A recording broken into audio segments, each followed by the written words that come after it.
Alors, Samir, bonjour. Est-ce que tu peux te présenter? Alors, je m'appelle Samir Ardjoum et je suis le directeur artistique des rencontres cinématographiques de Béjaïa depuis 2 ans. Et en parallèle, je travaille dans le journalisme. Alors, la plupart des films que nous avons installés dans une présélection, nous ne les avons pas reçus. La plupart des films, la grande majorité des films, nous les avons démarchés auprès de festivals internationaux ou alors à travers des articles lus ici et là. Et sinon, au total, on a eu 100, à peu près 180, 190 films en présélection et au final, nous avons retenu et sélectionné 32 films. Alors, il n'y a pas de critères précis, c'est-à-dire que ce n'est pas les rencontres cinématographiques de Béjaïa n'est pas une manifestation liée à un genre bien spécifique ou à un territoire cinématographique qui le serait. Non, non, en fin de compte, c'est très simple. Nous, ce qui nous intéresse dans le cinéma, c'est de voir comment un réalisateur peut questionner sa société à travers son vécu, son expérience personnelle, à travers son propre regard. Et c'est ça qui nous intéresse, c'est vraiment ça.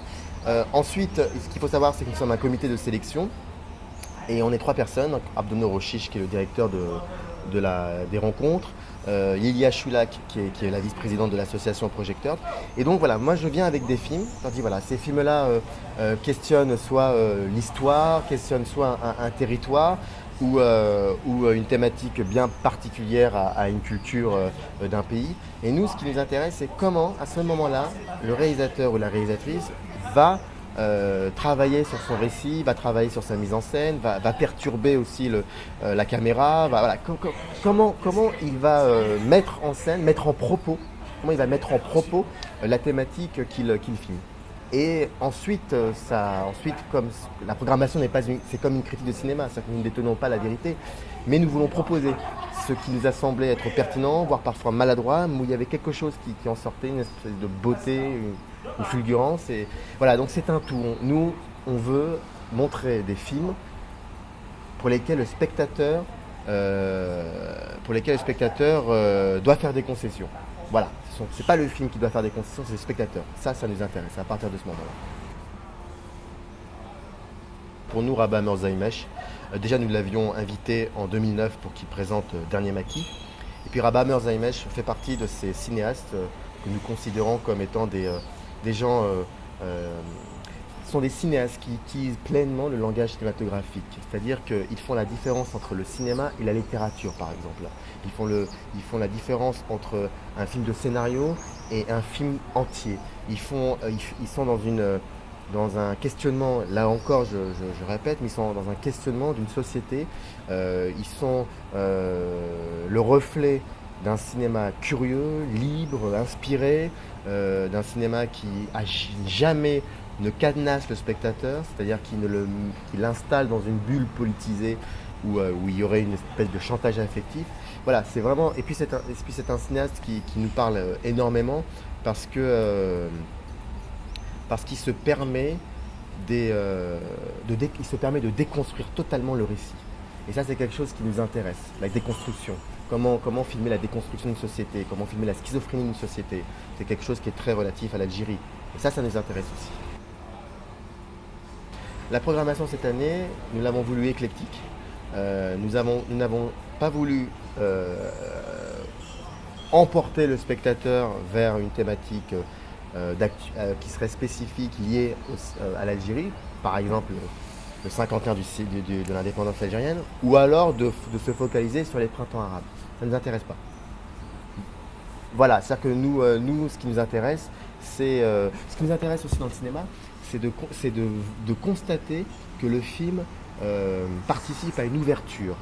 Par exemple, pour le cinéma algérien, on a tendance à voir des films qui sont enfermés, qui ne souhaitent pas forcément partager quelque chose avec une autre culture, avec un autre pays. On est vraiment trop cadenassé. Et nous avons voulu une programmation éclectique de par les thématiques filmées, mais aussi de par les origines, la nationalité. Par exemple, il y a certains films tels que tel qu'un monde sans femme de Guillaume Braque, qui est une formidable aventure où l'on voit un jeune homme un peu loser, très romantique, très timide, subir un quotidien, voilà, des choses qui ne sont pas forcément liées au printemps arabe ou liées à des thématiques algériennes, mais qui sont des thématiques universelles. Nous avons voulu montrer comment certains cinéastes de nationalités différentes peuvent filmer des choses qui sont universelles. Voilà pourquoi il n'y a pas de barrière dans notre programmation. On s'ouvre vraiment donc, à toutes les cinématographies.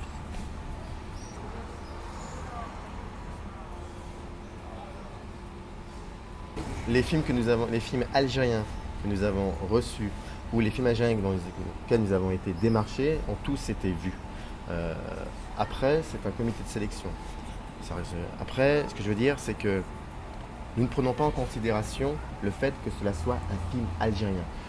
Nous savons exactement qu'en Algérie, l'industrie du cinéma est brinque-ballante, nous le savons, mais nous ne pouvons pas nous permettre de prendre ça en considération, sinon je n'ai pas l'impression, et là je parle en mon nom, je n'ai pas l'impression que nous avançons. J'ai l'impression à ce moment-là qu'on reste figé, qu'on reste dans une espèce de misérabilisme.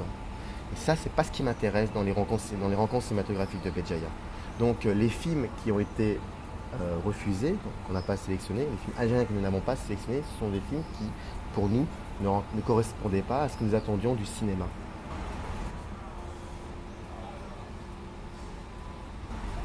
J'ai l'impression, lorsque je lis certains papiers, certains regards sur un film, quel qu'il soit, parce qu'il n'y a pas que des films algériens qui sont projetés en Algérie, il y a parfois des manifestations où on a la possibilité de voir des films de nationalités diverses. J'ai cette impression, quand je lis les papiers, j'ai l'impression que le journaliste détient la vérité. C'est incroyable. Pour moi, un papier d'un critique de cinéma, cela doit être déjà une interprétation du film par quelqu'un qui ne détient aucune vérité, qui propose.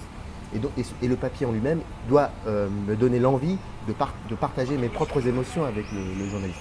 C'est ça que je pourrais reprocher à ceux et celles qui écrivent sur le cinéma. Maintenant, la critique de cinéma en Algérie, c'est un fait, il ne faut pas se le cacher, elle n'existe pas du tout, pratiquement pas. Il n'y a pas cette envie de prendre un film, d'essayer d'en comprendre les rouages, les mystères, de se réapproprier le film aussi, de ne parler uniquement du film et pas de ce qu'il y a autour, de faire la différence, de différencier le film de son réalisateur. Ça, j'ai pas l'impression de le voir, j'ai pas l'impression de le lire. Et qui plus est, il est triste de constater qu'il est difficile d'échanger sur un film, de parler. La parole n'existe pratiquement plus.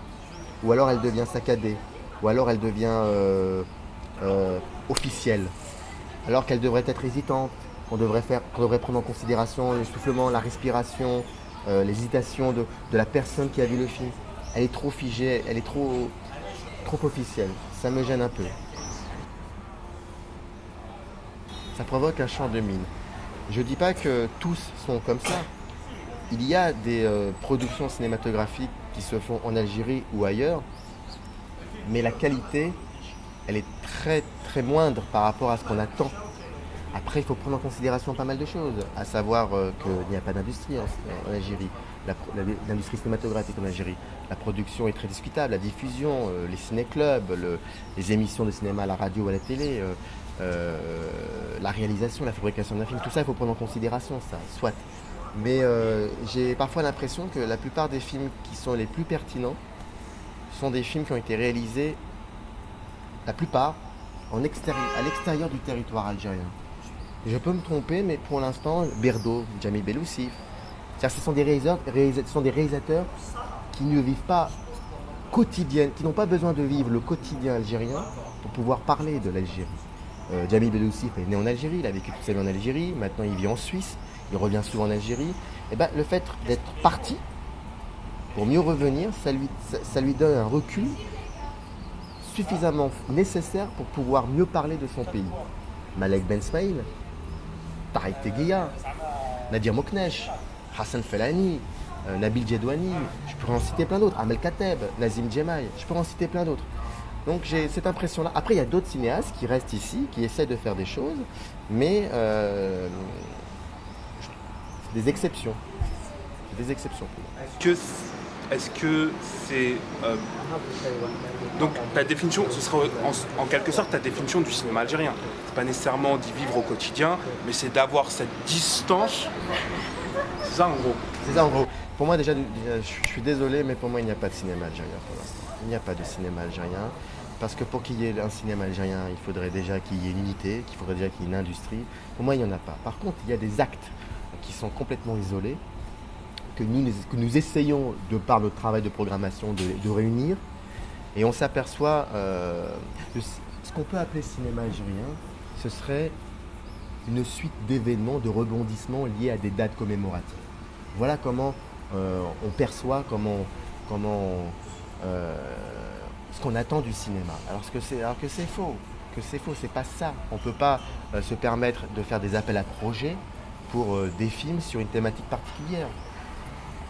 Il y avait 2003, ensuite il y avait 2007, maintenant il y a 2012. Que se passe-t-il entre 2003 et 2007 Il ne se passe pas grand-chose. Ça, c'est problématique. Alors qu'il y a la possibilité économique de pouvoir faire bouger les choses, ne serait-ce que de créer une école de cinéma. Il n'y a pas d'école de cinéma en Algérie. Il y a l'ISMAS, mais ce n'est pas une véritable école de cinéma.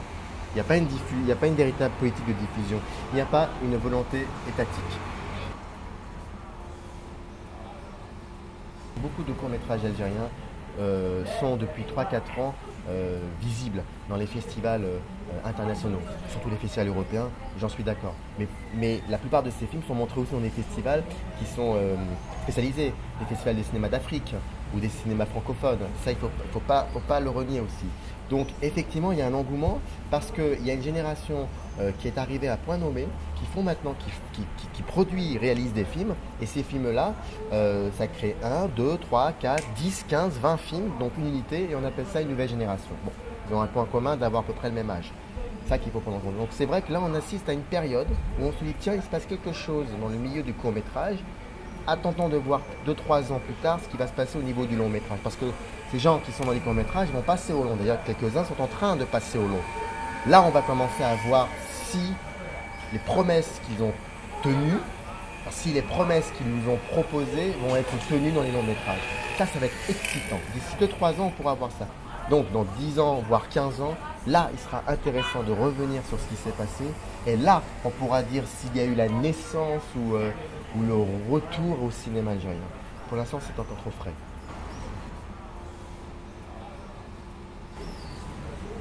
La prisonnière du désert, Jeanne Ford. Merci. Je t'en prie. Désolé pour le problème technique. Quel problème technique? Quand ça a coupé quoi. Ah merde, j'ai pas fait de bêtises. Non, c'est bon. Merci.